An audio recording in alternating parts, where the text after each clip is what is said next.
Olá, tudo bem? Meu nome é Larissa, eu sou cirurgiã dentista e professora do Ministério Infantil da Primeira Igreja Batista em Nilópolis, e hoje eu quero compartilhar com vocês um pouco de conhecimento sobre cuidados em saúde bucal infantil para professores. Bom, nosso maior mestre é Jesus, né? E ele sempre se importou com as pessoas por completo.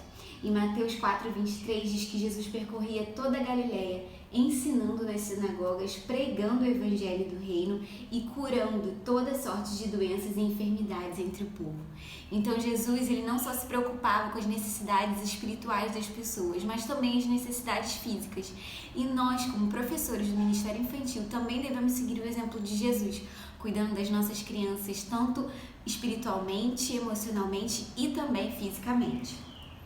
Bom, a criança, ela é um ser completo. Então, se ela não se sente bem fisicamente e emocionalmente, ela também não vai conseguir aprender o máximo, né? Não vai conseguir desfrutar das atividades que você, professor, preparou e vai proporcionar para ela. Então, por isso é muito importante a gente aprender um pouco mais sobre saúde bucal, para a gente cuidar com excelência dos nossos pequenos. Bom, começando pela fase do bebê, né, do nascimento aos 6 meses. Nessa fase, o recomendado é o aleitamento materno exclusivo, ou seja, só mamar no peito, né? Tanto que é fundamental para a saúde da criança no sentido geral, mas também para o desenvolvimento de todo o sistema estomatognático da criança. O que isso significa? Ela vai desenvolver a respiração da forma correta, a fala da forma correta, a deglutição da forma correta. Então, esse aleitamento materno é fundamental para desenvolver toda essa musculatura perioral, né, do rosto, dos músculos da face, da cabeça, do pescoço e também essas articulações, para que a criança possa ter a melhor formação e o melhor desenvolvimento possível. O que não acontece quando a criança pega, né, direto a mamadeira, que ela acaba trabalhando somente os músculos da boca. Então é muito importante insistir ao máximo para a criança ter somente o aleitamento materno exclusivo. A gente sabe que nem sempre isso é possível, mas quando for possível, incentivarmos ao máximo, né? Um dos problemas que pode evitar que a criança faça o aleitamento materno exclusivo é a famosa língua presa, né? Como a gente pode ver aqui nessa foto.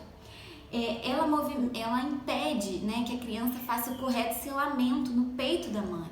Então tem uma dificuldade de transmissão do leite da mãe para o bebê. Então essa criança provavelmente vai ter dificuldade ao engolir esse leite e vai ter dificuldade na respiração durante as mamadas.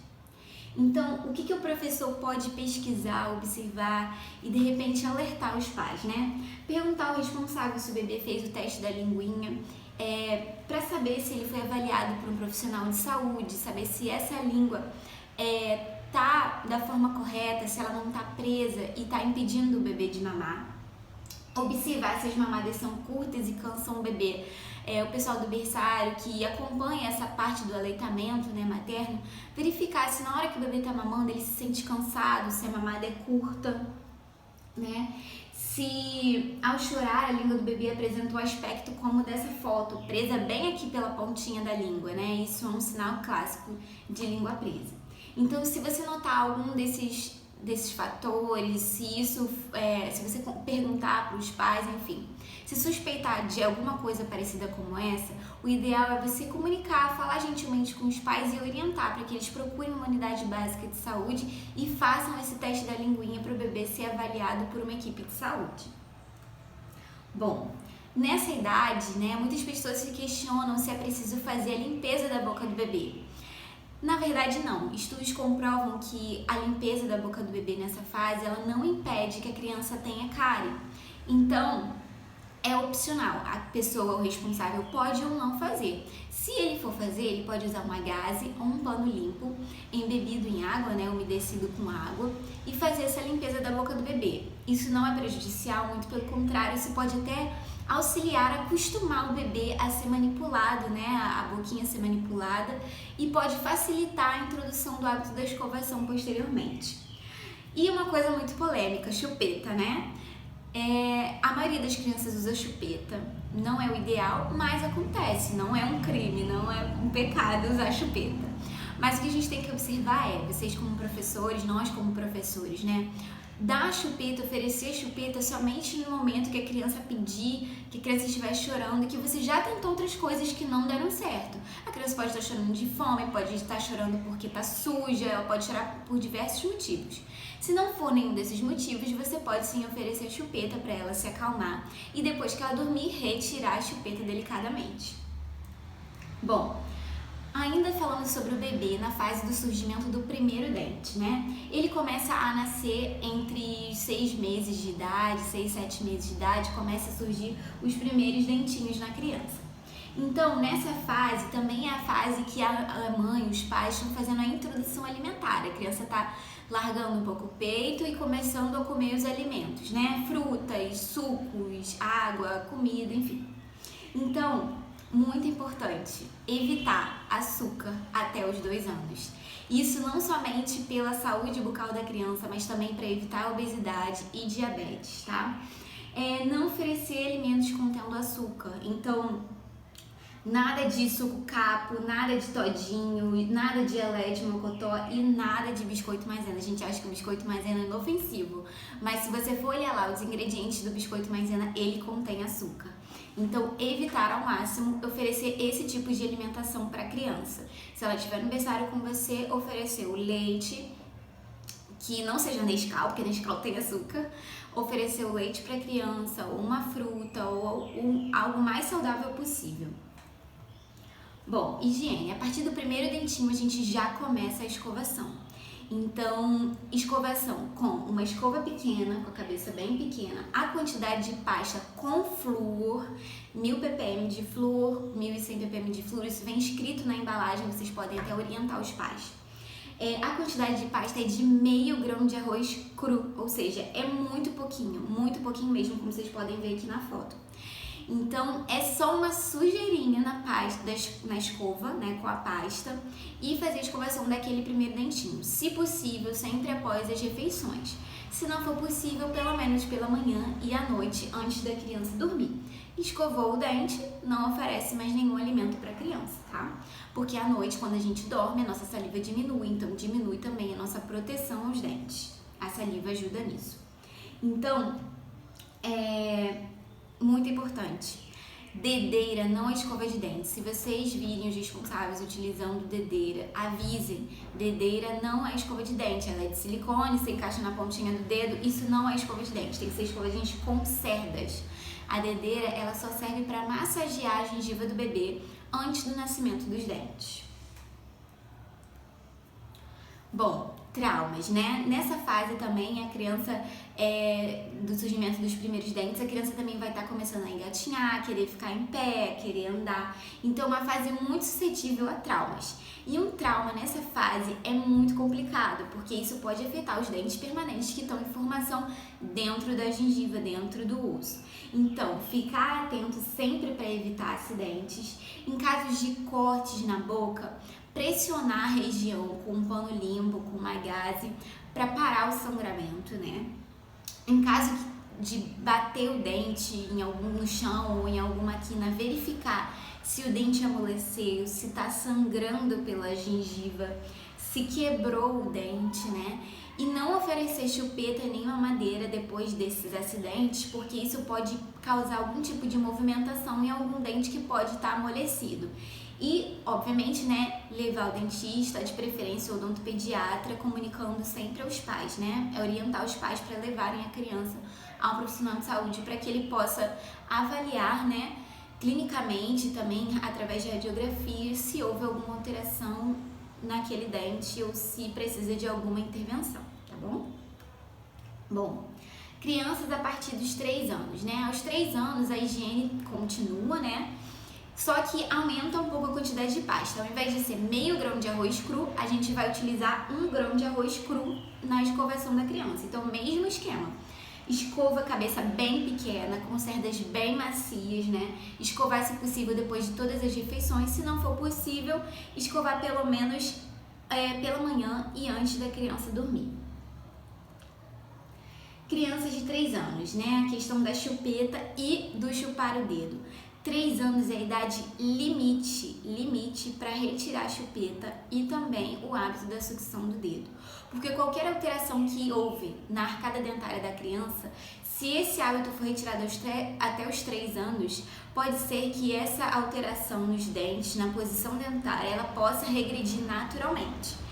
Se a criança continua com esse hábito além dos 3 anos, isso não tem chance mais de voltar naturalmente. E aí, mais pra frente, a criança vai ter que fazer um tratamento ortodôntico com aparelho, enfim, que é muito mais custoso, né? E muito mais incômodo para a criança. Então, a principal alteração que a gente vê, né, é a mordida aberta. Você pode ver que os dentes da frente, eles não se encaixam, né? Eles não fecham. Então, a criança fica com espaço, inclusive fica colocando a língua ali, o que prejudica ainda mais. Então, a gente chama esse quadro de mordida aberta. Começou a notar que a criança tá tendo essa mordida aberta, fundamental que retire esse hábito, retire a chupeta e retire, né, o hábito de sugar o dedo, né, de chupar o dedo. Então, o professor, ele pode sim alertar os pais quanto a isso. Olha, notei que o seu filho já tá com a mordida aberta, os dentinhos dele da frente não fecham mais. É fundamental que você visite um dentista para ele te orientar e tirar esse hábito da criança, porque no futuro a criança vai ter que fazer esse tratamento de correção através do aparelho ortodôntico. Então aqui a gente vê tanto na dentição de leite como isso acontece e como isso se prolonga para a dentição permanente, tá? Então a criança, o que isso pode causar na criança? A criança muitas vezes pode ser inibida, ter vergonha de sorrir, porque quem vai querer sorrir com uma dentição esquisita, diferente, né? E fora outros problemas funcionais que a criança pode ter. Bom, aqui eu coloquei também a cronologia da erupção dos dentes de leite, caso vocês tenham curiosidade de saber, queiram acompanhar. E a gente pode ver que ela termina por volta dos 33 meses de idade. A cronologia, ela pode variar. Algumas crianças podem começar a nascer os dentes mais cedo e perder mais cedo, ou nascer mais tarde e perder mais tarde. Isso é bem variável. O importante, se você achar alguma coisa esquisita, achar que não tá legal, você pode comunicar aos pais e orientar para que eles procurem uma avaliação de um profissional, né, dentista ou odontopediatra. Bom, crianças de 5 a 6 anos, né? Nessa idade, o primeiro molar permanente, ele surge no fundo da boca, né, da criança. Então, como a gente pode ver aqui, esses últimos dentes. E esse primeiro molar permanente, ele nasce sem que nenhum dente caia, nenhum dente de leite caia. Então, muitas vezes, os pais nem sabem que esse dente está lá. Então, é muito importante que você também, se perceber, ver que já nasceu, alertar os pais para ter um cuidado maior na escovação desse dente. Porque quando ele está nascendo, ele está abaixo dos outros. Então, muitas vezes a escova não chega nele e ali acumula alimento e pode facilitar o desenvolvimento da cárie. Então, uma dica bem legal é a gente orientar os pais a, quando for escovar os dentes da criança, não somente escovar nessa posição, mas também posicionar a escova de lado e escovar somente aquele dente, aquele primeiro molar permanente que está nascendo ali atrás dos dentes de leite. Isso é fundamental e isso ajuda muito a prevenir a cárie naquele primeiro dente permanente da criança, tá?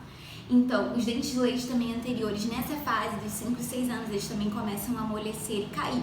Então, você pode, se alguma criança chegar para você e falar, tia, meu dente tá mole, você pode incentivar a criança a fazer ginástica, amolecer o dente para que ele caia naturalmente e tenha espaço para que o próximo dente, o dente permanente, possa nascer no lugar. Bom, crianças a partir dos 7 anos, aí também a gente já aumenta a quantidade de pasta de dente, que antes era de 1 grão de arroz cru, agora passa a ser 1 grão de ervilha, né? Então você aumenta um pouco a quantidade de pasta de dente, ainda com flúor, sempre pasta de dente com flúor, tá? Escova macia, cabeça pequena, se escovar se possível após todas as refeições, se não for possível, pelo menos amanhã e à noite antes da criança dormir, tá bom? Crianças a partir dos 7 anos também, a gente começa a se preocupar mais com os traumas, né? Se a criança bate, por exemplo, o dente permanente cai, né? Geralmente isso acontece muito, quebra o dente da frente. Professor, fique atento, se você encontrar o pedaço do dente que quebrou, guarde esse pedaço, porque ele pode ser utilizado para colar, né, para fazer a restauração desse dente. Então você pode colar aquele pedaço ali de volta, né, levar um dentista que ele faz esse procedimento. Em casos do dente sair por completo, ou seja, do dente sair com raiz e tudo, como a gente pode ver aqui nessa foto, é muito importante que você encontre esse dente, que você pegue o dente pela coroa, que é a parte que aparece, né, do dente mesmo, fora da gengiva. Segure esse dente pela coroa, lave em água corrente fria e tente colocar de volta no buraquinho onde ele saiu. Se você não conseguir fazer isso, se tiver medo, se a criança estiver sentindo dor, você pode simplesmente armazenar esse dente num copo de leite, se não tiver leite, soro, se não tiver soro, a própria saliva da criança, tá? Pede pra ela cuspir e armazena ali na saliva e correr pro dentista, porque a gente pode tentar fazer a reimplantação daquele dente. Então, se você conseguir colocar o dente de volta, depois de fazer uma limpeza, não pode esfregar a raiz do dente, tá? Só lavar com água fria, corrente fria. Se você conseguir colocar de volta, ótimo, encaminha pro dentista o mais rápido possível, tá? Para que ele possa fazer a fixação daquele dente. Se você não conseguir colocar de volta, armazena num copo de leite e também corre para o dentista para ele tentar fazer a reimplantação daquele dente. Também ficar atento, se pode ser que não quebre algum pedaço, pode ser que simplesmente caia, bata e o dente fique amolecido, sangramento, qualquer alteração também é importante que se leve ao dentista para que ele possa verificar e acompanhar, tá bom? Bom, aqui também os pré-adolescentes, né, de 11 a 13 anos, a gente começa a ver que também já estamos chegando no final dessa troca, né, dos dentes de leite, dos dentes descidos, pelos dentes permanentes, tá? E também o surgimento dos segundos molares lá no final da boca também ocorre por volta dos 12 anos, tá bom? Bom, e aí a gente vai entrar nas principais causas de doenças em crianças, né? A gente tem a cárie como vencedora, como primeiro lugar. Então a cárie é uma doença que ela depende de vários fatores, né, para se desenvolver, como a presença de açúcar, a bactéria, saliva, falta de escovação. Então muitas coisas interferem no desenvolvimento da cárie. Ela é uma doença que causa dor, que causa comprometimento do sorriso, da fala, da mastigação. A criança muitas vezes chega nesse estágio e ela sente o quê? Constrangimento. Você percebe que a criança não sorri mais, porque além da dor, ela também está se sentindo estranha, está se sentindo feia, o dente dela está podre.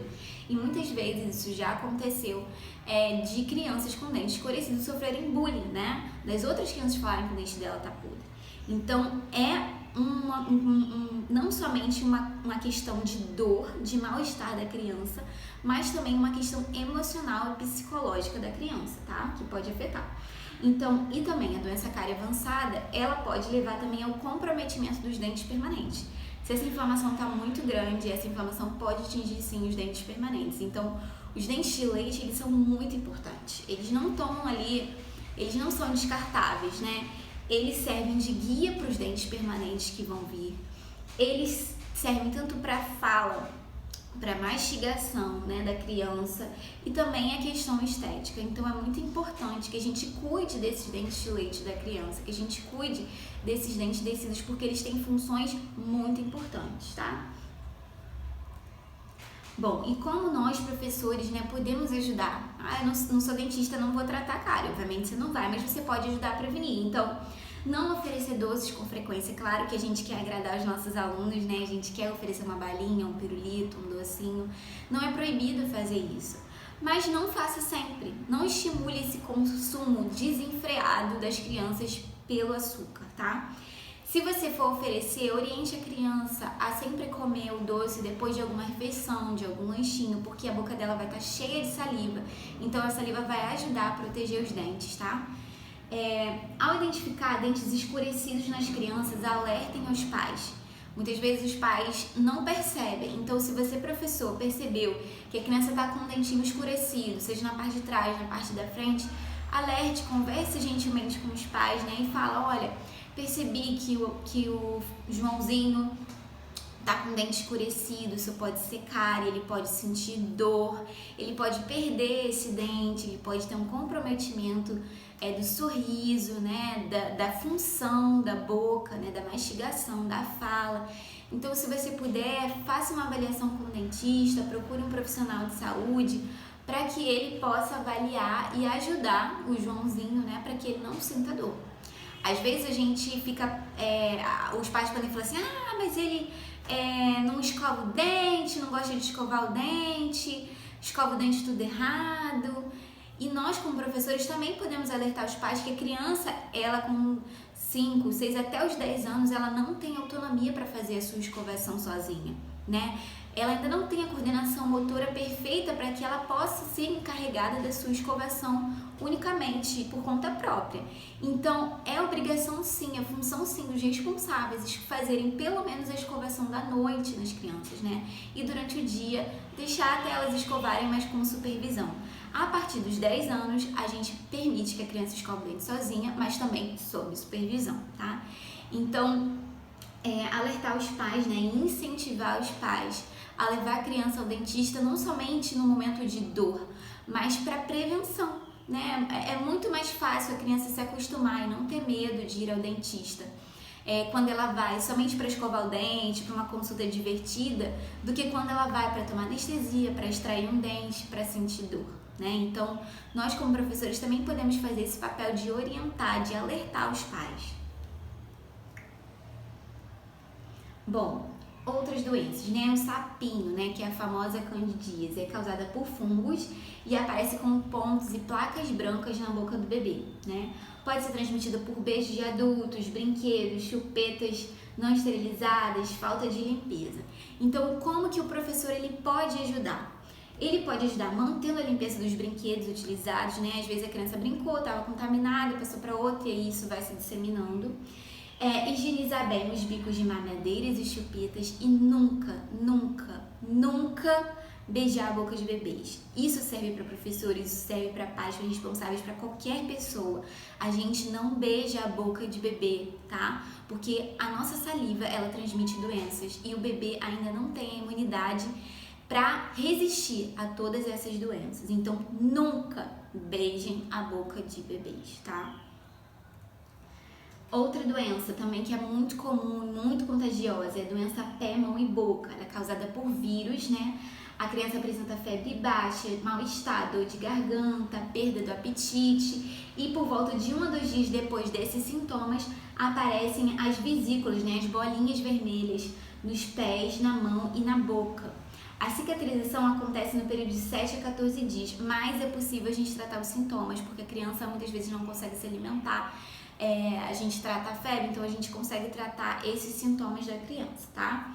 Então também alertar os pais, encaminhar a criança para atendimento odontológico, pediátrico. Como é uma doença muito contagiosa, evitar o contato com outras crianças. Então, se você percebeu que a criança está apresentando essas bolinhas vermelhas ao redor da boca, nas mãos e nos pés, essa criança ela não pode ficar na classe. Ela não pode ficar em contato com outras crianças porque ela vai transmitir a doença, tá? E manter a higiene dos copos, chupetas, mamadeiras e brinquedos. Bom, e a gente também tem a gengivoestomatite herpética aguda primária, é um nome bem grande, né? Mas é uma herpes que dá em crianças, né? Em crianças pequenas. Então, é uma doença contagiosa, causada por vírus, o vírus da herpes 1 normalmente. Então, a criança sente mal-estar, irritação, febre, calafrio, dificuldade para se alimentar, dor de cabeça, inflamação e sangramento na gengiva e tem o aparecimento de vesículas, né, úlceras na boca, parecido como aftas, né, como a gente pode ver aqui nessa foto e também a gengiva aqui bem vermelha, bem inchada, né. Então, mesma coisa, alertar os pais, encaminhar a criança para o atendimento odontológico e pediátrico, né. Essa doença também é muito contagiosa, então a criança também não pode permanecer na classe, ela tem que ser levada pelos pais para ter os cuidados necessários, tá? E a gente sempre mantém a higiene dos copos, chupetas, mamadeiras e brinquedos. Bom, então as considerações finais, né? O professor ele não precisa ter todos os conhecimentos em odontologia, mas a gente ter esses conhecimentos básicos ajudam a gente a entender o que é normal e o que não é. E ajudam também a gente a ajudar as crianças, alertando os pais e incentivando, né, a visita ao dentista, a busca por ajuda, né? E também a gente saber como agir em casos de acidentes. Bom, o professor ele deve incentivar o cuidado com a boca, né? Ela faz parte do corpo e o nosso corpo é templo do Espírito Santo de Deus. Então, se a nossa boca não está bem, o nosso corpo não está bem e nós somos templo do Espírito Santo de Deus. Então, a gente precisa se cuidar e cuidar do nosso corpo, né? E o professor, ele também forma uma equipe com a família, todos unidos em prol do bem-estar espiritual, emocional e físico da criança. Então, nós formamos uma equipe com os pais e no que a gente puder ajudar essa criança, a gente precisa ajudar e fazer o nosso papel. Porque a gente sabe, né? Vocês sabem que nós, como professores, também fazemos grande diferença. Tem isso em mente, né? Você faz diferença na vida das crianças. Então, nós, como equipe de professores, como Ministério Infantil, somos capacitados por Deus, somos chamados por Deus para cuidar com amor das nossas crianças, espiritualmente, emocionalmente e fisicamente. Então, que a gente possa ter o maior amor do mundo por elas e que a gente possa cuidar com excelência das nossas crianças. Fiquem com Deus, qualquer dúvida é só me procurar e eu vou estar disponível para ajudar vocês no que vocês precisarem. Um grande beijo.